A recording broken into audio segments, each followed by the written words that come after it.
Hello, friends. Have you ever thought about extraterrestrial life? We have so many movies on the theme. Are they afraid of us and hiding somewhere? Where are they? What about planets in our solar system? What about Mars? Here's a story, An Alien Hand, which talks about ET life on Mars. Let's go through it and find out what happens in the story. Tilu, how often have you been told not to go that way? But why does daddy go there every day? Because that's his job, son. That way was an underground passage, and Tilu's father went for work every day along that passage, and every day he came back from that direction. What lay at the end of that forbidden route, not only Tilu, but a great majority of people in the community would have liked to know. Tilu's father was one of the selected few permitted to go that way. The above conversation invariably took place between Tilu and his mother whenever he insisted on going that way. Today, however, was different. Tilu's father was enjoying a siesta at home, and Tilu managed to get hold on his security guard. Then, evading his watchful mother's eye, Tilu made his way to the forbidden passage. A metal door barred his entry, but Tilu had watched his father slip the magic card into a slot. He did the same, and the door opened noiselessly. A well-lit passage seemed to beckon him. Snatching the card, which had come out of another slot in the wall, Tilu started his march along a gentle upward slope, for the passage led from the underground habitat to the surface of the planet. Tilu looked forward to seeing the sun if it was daytime, or the stars if it was night, about which he had heard and read so much. But alas, that wasn't to be. Tilu had estimated the security arrangements. Invisible mechanical devices had already detected and photographed the small intruder and sent his picture to the Central Bureau, where it was solidly checked. And before he had advanced 10 paces, a strong hand fell heavily on his shoulder. Gently but firmly, he was escorted by the security staff back home to an anxious and angry mother. While he was being scolded, he received help from an unexpected quarter. Lucky for him, his father had just got up. His father said, "Let me explain to him, darling. If he is properly briefed, he'll not do such a thing again." Now his father explains it to Tilu. He said, "Listen, Tilu, I work on a surface where an ordinary person cannot survive because the air is too thin to breathe and the temperature is so low that you would freeze to death. But daddy, how do you manage to survive then?" Tilu asked. To this, he replied, "Because I go well equipped in a special suit with a reservoir of oxygen. I can keep warm and my boots are specially designed to make it easy for me to walk on the surface. What's more, I have been trained to survive and work on the surface." There was a time when the forefathers lived on the surface, quite naturally. Indeed, they did so for millions of years. But times changed. The very sun which had provided us the sustenance turned hostile. It changed only slightly, but that much change was sufficient to upset the balance of nature on this planet. First, the birds became extinct. The animals followed. And then the fish couldn't bear it anymore either. We managed to survive only because of our superior technology, but we were forced to live underground under artificial conditions. Father explained further that he was thankful to the solar energy that they can generate sufficient power to make their lives comfortable. But the machines which made this possible must always be in good condition. Some of them were on the surface.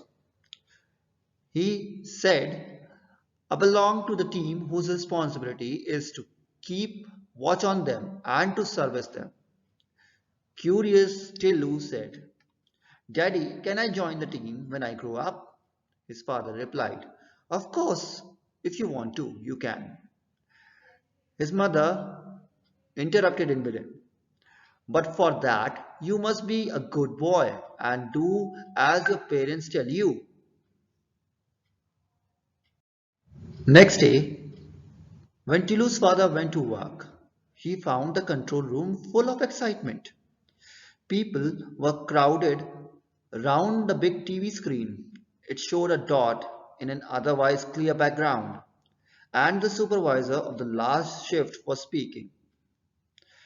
It is in the star, for it's changing its position. Our computer has given a trajectory for this thing. It's heading towards us. By now, Tilu's father was joined by his teammates. A spacecraft, if that's what we think, then it needs watching. But where is it from? The solar system isn't known to have any life anywhere else except on our planet. I can recall the ancient days recorded in the archives at the Central Bureau, when our ancestors had a well-developed, indeed alone space program and had searched the solar system with manned and unmanned spacecraft and found that we were indeed alone. Now, in the days of energy shortage and underground life, we have no space program. We can now only watch impotently from our vantage point. But who were these changes? A meeting was organized in the conference room. The conference room in the Central Bureau was so quiet that an outsider would have thought it was empty. Far from it, it was full of to capacity. But the members of the Central Committee were unusually quiet. They knew that the president was going to make an announcement. Colleagues, I will give you the report as I have it. While I speak, there may be a change in the situation. Two spacecraft are approaching us. One is in fact orbiting our planet while the other is still far away. We guess that they are coming from our neighboring planet. How should we react? Number one, your views please. One was in charge of defense as he was known for his courage and wisdom. Now number one said, Sir, if we wish, we can totally destroy these spacecraft with our missiles. But that won't make us any wiser. We do not have the capacity to render these spacecraft unoperational in space. But should they land, we can render them ineffective anytime we choose. Our reports say that they do not contain living beings. They only have instruments. The president now asked number two. Number two, your opinion please. I recommend non-interference and passive observation since we do not know the power of the senders of these spacecrafts and we are still in dark about their intentions. It is wise not to reveal our existence. Number two said. He added, if we destroy these spaceships or render them ineffective, we might end up revealing our existence. Number two was exactly a scientist. The president now looked at number three, a social scientist. He rarely agreed with number two, but this one was one of those rare occasions when he did, he said, I agree with number two, sir.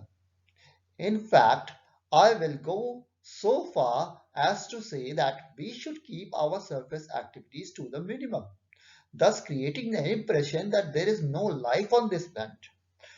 Fortunately, our surface conditions do give that impression. Now, before the president could speak, his personal telephone rang. He lifted the receiver and listened quietly for a minute before speaking. After his telephonic conversation, he said, colleagues, the first spacecraft has landed. It was a red letter day in Tilu's life, the day he was waiting for. For his father, at last, had taken him to the control room, from where he could see an alien spacecraft on his TV screen. What a funny thing, Daddy. What does it contain? Tilu asked his father. His father said, can't say for sure. We are only allowed to observe it from far, but we control all its parts and can exercise our power if it is up to any mischief. Tilu said, look, it is up to something, Daddy. Tilu suddenly noted some movement in the spacecraft. Others in control room saw it too. All eyes were now glued to the screen. A mechanical hand was emerging from the spacecraft. It was approaching the surface of the planet. It bent and touched the soil. What was it up to? People crowded towards the screen for a closer look. Telescopic lens of the TV camera zoomed in to the tip of the mechanical hand. By now, Tilu was staring at the control panel and its attractive buttons. An irresistible desire got hold of him to press the most prominent of all buttons, the red one. He moved. There was a shrill whistle, and Tilu found himself the center of attention. His father pulled him away roughly and restored the red button to neutral position. But the damage was done. The mechanical hand from the spacecraft ceased to work. Here on Earth, at a press conference held by NASA, a scientist was briefing the world press. He said, everything has been going on smoothly with the Viking mission. There is a small hitch. The mechanical hand, which was to dig the Martian soil for examination, has developed a malfunction. We don't know the cause, but our technicians are confident they'll sort it out very soon. And shortly afterwards, there was another press release from the NASA. The new press release said, the mechanical hand is working again, thanks to the efforts of our technicians. Soil samples are being collected and examined. Soon, we will know the answer to the question whether there is life on Mars. Life on Mars? Of all the planets in our solar system, Mars is nearest in location and physical conditions to ours. So, the scientists behind the Viking mission were hopeful of finding life on Mars. But they were in for a disappointment. The Viking mission found no signs of life on Mars. The residents of Mars were successful in hiding their location and existence.